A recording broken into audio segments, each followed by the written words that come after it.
Mantai. Sumanus iš prigimimo baigė vaikišką žaidimą. Surimtėjo į sumai, ėmė tolt nuo jo namai. Buvo geras, doras vaikas, klausė žodžių vyresnių, bet tik išvažiavo Vilniun, tapo Omnitel vergu. Nusipirko žalią Mazdą su supuvusiu butu. Kambariokas neatšyta, šito viskas pasakyta. Iki pirmadienio miškai. Mantai, įsidarbinęs į Omnitelį, gavai tu krūvą pinigų. Lyg po pralaimėto karo, ieškai vėl senų draugų. Perka jis japonišką mašiną ir miestuos damas vaišina. Tai va, ašgi trauksiu postumą vieną. Tik su jo dvim vieni, aukštas abijos delnuos. Po mokyklos to žlugimo atsibeldė į Vilno. Šokai tu į aukso kovą, jis ir vėl prie pinigų.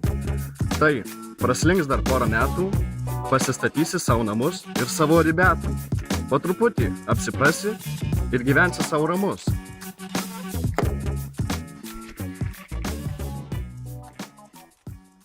Mantai. Jis studentas, referentas, išvaizda jo tikrai nebjauri, linksmas baliui, konkurentas miegamajam kambarį. Vėjai siaučia, vėl kaip pūtė, oras maišo su žeme, prie žemelės tos prigludęs, lėkitų siaubo vežime. Be irklų, be burių, teka Nemunas prie jūrų, gal įplaukęs į gelmes, laimės inkarą išmes.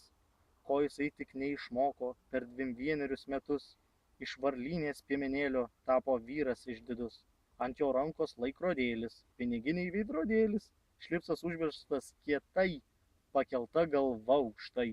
Linkiu, kad nesibaigtų geri dalykai, kad kišenėse dar ir po metų barškėtų litai. Linkiu sveikatos, kad užtektų išsivirt dešrelių, o gal ir išsikept kotletų. Omnitelis tau tikrai ne paskutinė stotelė, tad atsipalaiduok, nes jau baigėsi šita dainelė.